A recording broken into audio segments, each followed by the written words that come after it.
Hello friends, मैं Amit Kaushal, Jupiter study abroad consultant Chandigarh से। मुझे पता है कि इस वीडियो का इंतजार आप सारे बहुत उत्सुकता से कर रहे होंगे। Very eagerly you must be waiting for this video to come out. सबसे पहले आप ये छोटी सी क्लिप सुनिए। I am Steve Biddle. I'm the Regional Director in South Asia for the Department of Home Affairs. So I look after India, Sri Lanka, Maldives, Bhutan, Nepal and Bangladesh. My family moved here to Delhi in February, so we are still very new to India, but we are loving the diversity of food, flavours, experiences and thought that you encounter here. So thank you for having me tonight. I will be focusing this presentation on what's happening in the student program, both globally and with reference to India. And then we will be doing answering in some more detail about process through Catherine after this.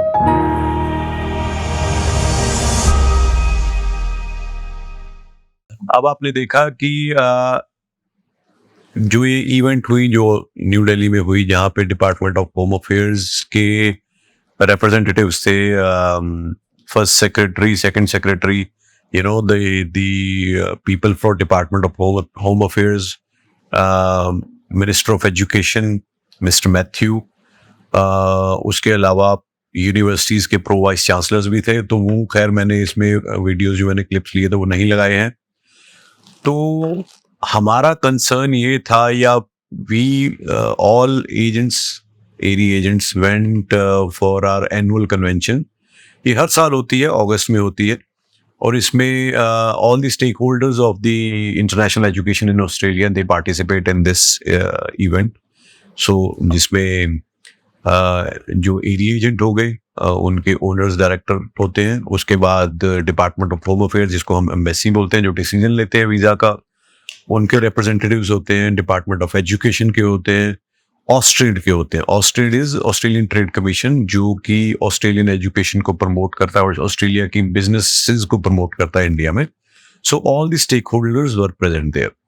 So it started with the presentation from home affairs. तो presentation में मैं आपको बताता हूँ पहले तो कि क्या डिस्कस हुआ, उसके बाद हम बात करेंगे कि what was the take away from this event. तो जो ये प्रेजेंटेशन दी है, आप एक एक करके इसको अपनी स्क्रीन पे भी देखोगे। So this presentation was given by the department of home affairs. सबसे पहले तो स्टूडेंट प्रोग्राम ग्लोबल एक्टिविटी 2023-2024, जिसमें कि कितने परसेंट मंथ वाइज कितने परसेंट वीजा फाइनलाइज हुए और ग्रांट रेट क्या था, वो है। एंड दिस एक्टिविटी, ये जो फिगर्स हैं, they are for India only. Although Mr. Steve, जो डिपार्टमेंट ऑफ होम अफेयर से आए थे, he represent India, Bangladesh, Sri Lanka, Bhutan.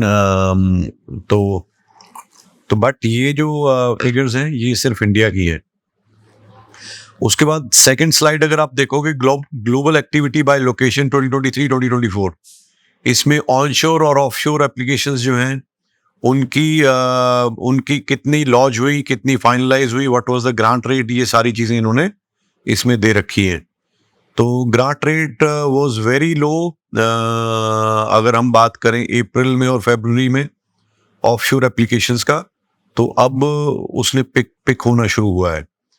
फिर आता है थर्ड स्लाइड, है एप्लीकेशंस टॉप 10 कंट्रीज। तो टॉप 10 कंट्रीज में इस टाइम पे चाइना है दूसरे नंबर पे। चाइना का ग्रांट रेट जो है, ये ग्रांट रेट बाय कंट्रीज है। चाइना का ग्रांट रेट 94% है, इंडिया का 65% है, नेपाल 58% है, Colombia and so on and so forth. Processing times लिखा हुआ। अच्छा, प्रोसेसिंग टाइम्स अभी का जो सिस्टम चल रहा है, क्योंकि अभी the new rules are going to be implemented probably next week onward, उसकी न्यूज आएगी। तो अभी जो मिनिस्ट्रियल डायरेक्शन इन प्लेस जब है, तो वो कह रहे हैं जो प्रोसेसिंग टाइम है, अगर लेवल 1 की यूनिवर्सिटी है, उसका प्रोसेसिंग टाइम है 4 to 8 वीक्स। लेवल 2 की यूनिवर्सिटी है, उसका है 8 to 12 वीक्स।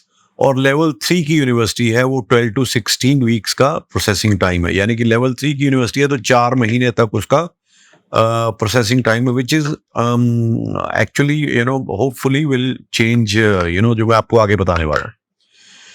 उसके बाद इंडियन लॉजमेंट्स के बारे में है, ये आप स्लाइड देख लेंगे. इंडिया स्टूडेंट लॉजमेंट्स, उसके बाद Indian offshore student lodgements by stream है.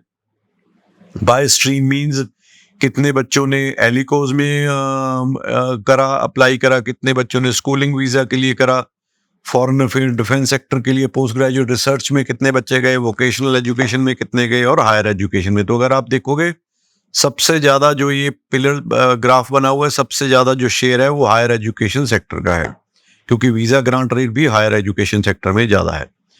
Then there is a slide Indian offshore grant rate. तो इंडियन ऑफशोर ग्रांट रेट की अगर आप परसेंटेज देखेंगे 2022-23 में बहुत ऊपर चला गया था, इट वाज अराउंड 80%, और बट 23-24 में it has come down to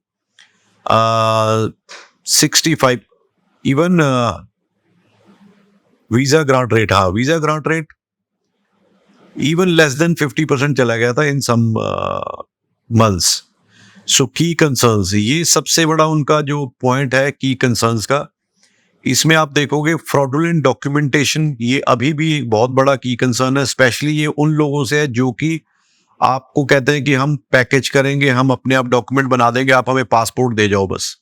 insufficient funds अगर आप किसी से मैनेज करते हो या आपका जो एजेंट है वो क्वालिफाइड नहीं है टू एसर्टेन कितने पैसे फंड्स दिखाने हैं, कैसे दिखाने हैं, तो ये भी एक रीजन है उनका रिफ्यूजल का.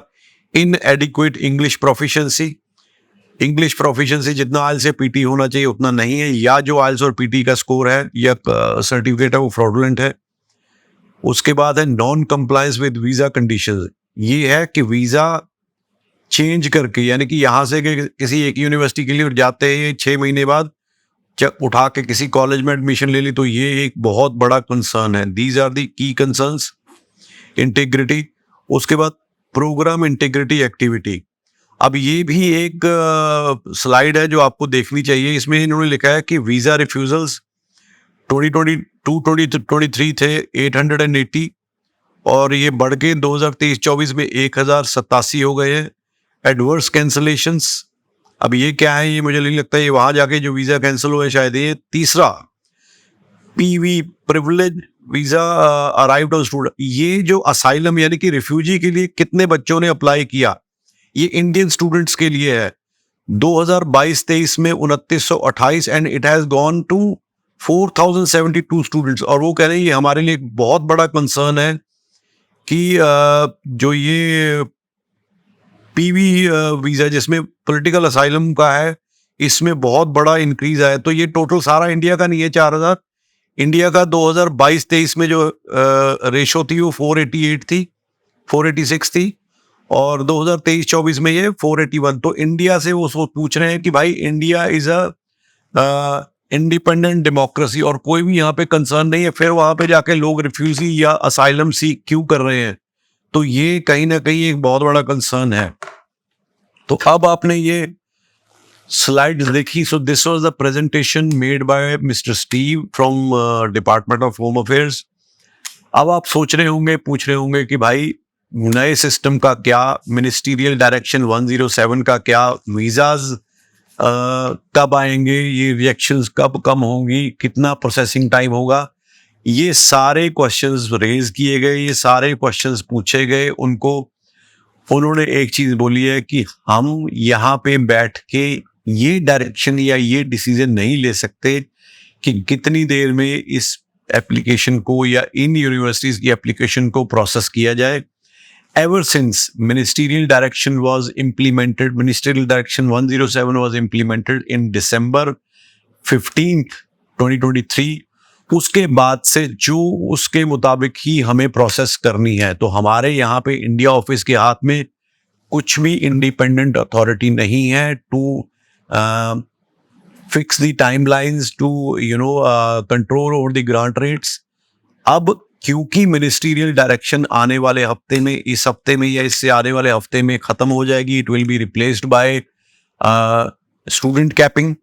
तो ये जो सारी प्रॉब्लम्स हैं, लेट वीजा प्रोसेसिंग की प्रॉब्लम, अनरीजनेबल वीजा रिफ्यूजल्स की प्रॉब्लम, जो ये प्रायोरिटी वीजा प्रोसेसिंग की प्रॉब्लम, ये सारी problems are likely to go away, although department के किसी भी बंदे ने, एम्बेसी के किसी भी बंदे ने इसको अभी अपने मुंह से, because they are diplomats, they will not utter a word until unless they get the confirmation from the ministry, और मिनिस्ट्री जब कंफर्मेशन देगी वो सभी को अवेलेबल हो जाएगी और आपको भी अवेलेबल हो जाएगी। मैं आपको the moment it will B announced the same morning I will update you. तो क्योंकि उनको पता सब कुछ है कि ये चीजें होने वाली हैं, but since it's a diplomatic mission, diplomacy होती है, तो वो कोई भी चीजें बिफोर द मिनिस्ट्री और the government of Australia from Canberra announce it formally, they will not. हाँ, बंद कमरों में चीजें एक्सेप्ट की गई हैं, बट आई कैन नॉट उनको मैं यहाँ पे ओपन फोरम में या पब्लिक फोरम में ऐसे बोल नहीं सकता। तो आप ये सोच सकते हैं कि आने वाले टाइम में वीजा प्रोसेसिंग को लेके, प्रायोरिटी प्रोसेसिंग को लेके और वीजा रिजेक्शन रेट को लेके, तीनों में खुशखबरी आने वाली है। अब एक जो कंसर्न है जो कि आने वाले टाइम में फेस किया जाएगा सभी के द्वारा, वो होगा वीजा कैपिंग। अब वीजा कैपिंग के ऊपर बहुत हर तरह के लोगों की अलग अलग assumptions हैं, क्योंकि वीजा कैपिंग हो जाएगी 35 to 40% आप बाहर के स्टूडेंट्स को, इंटरनेशनल स्टूडेंट्स को रिक्रूट कर पाएंगे।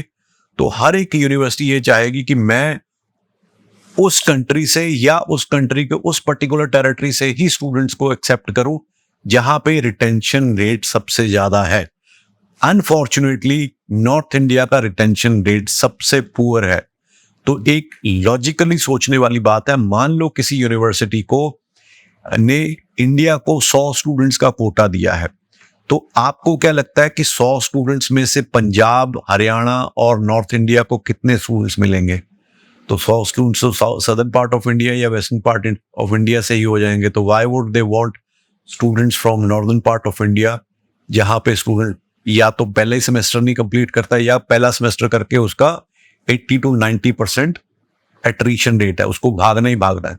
तो यूनिवर्सिटी हमेशा वो चाहेगी, क्योंकि कैपिंग हो गई है, अब वो जो भाग गया उसकी जगह रिप्लेसमेंट नहीं ले सकते, तो वो अपनी तरफ से कोशिश करेंगे उसी स्टूडेंट को रिक्रूट करना उसी टेरिटरी से जो एक पुराना ट्रेंड है। ट्रेंड देखो, मैं ये नहीं कह रहा हूं कि सारे स्टूडेंट पंजाब से या हरियाणा से भाग जाते हैं, but trend university do not know by the face value. और इवन हम भी बहुत सारे स्टूडेंट्स को जैसे रिक्रूट करते हैं, हमें लगता है कि यार ये बच्चा बहुत अच्छा है, इसकी फाइनेंशियल कंडीशन बहुत अच्छी है, पेरेंट्स भी एश्योर करते हैं हम तो जी बच्चे को पढ़ने के लिए भेज रहे हैं, हमें कोई दिक्कत नहीं है, वहीं पे पढ़े। और जब नेक्स्ट सेमेस्टर के लिए हमें यूनिवर्सिटी से पूछा जाता है कि भाई बताओ ये बच्चा क्यों छोड़ के चला गया, तब हमें लगता है यार ये तो उस टाइम पे कुछ और ही बोल रहे थे। तो then we call the parents, और नहीं जी हमारे हाथ में कुछ नहीं है, बच्चे ने वहां जाना था, यहाँ जाना था। तो ये सारी चीजें, ये चीजें दो तरह से इम्पैक्ट करेंगी। उसी स्टूडेंट को इम्पैक्ट करेंगे क्योंकि वीजा इंटीग्रिटी का इशू बन गया है ऑस्ट्रेलिया में, और उनके ऊपर एक्शन हो सकता है जिन्होंने चेंज किया है। अब वो एक्शन किस तरह होगा हमें नहीं पता।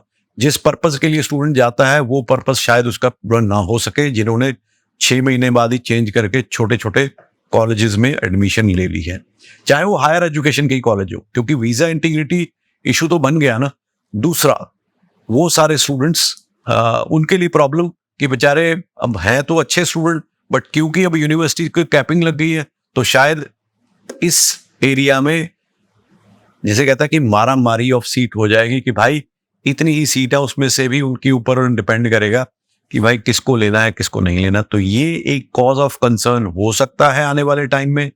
वीजा प्रोसेसिंग सही हो जाएगी, जो ये प्रायोरिटी प्रोसेसिंग है ये अलग से किसी की नहीं होगी। लेवल 1, 2, 3 होपफुली मेरे हिसाब से हट जाएंगे। Visa grant rate will be improved immensely, but the problem area for our region would be capping. अभी आने वाले टाइम में कैसे चीजें अनफोल्ड होती है ये आप देखेंगे, आपको हम बताते रहेंगे। तब तक के लिए बहुत बहुत धन्यवाद। अप्लाई अभी कर लीजिए इससे पहले कि वीजा कैपिंग शुरू हो जाए। फिर हो सकता है पंजाब, हरियाणा और राजस्थान या उत्तराखंड के बच्चों को शायद सीट्स ही ना मिले। It could be possible. I am not saying this is correct, but it's a point two point सोचने वाली बात है। Thank you.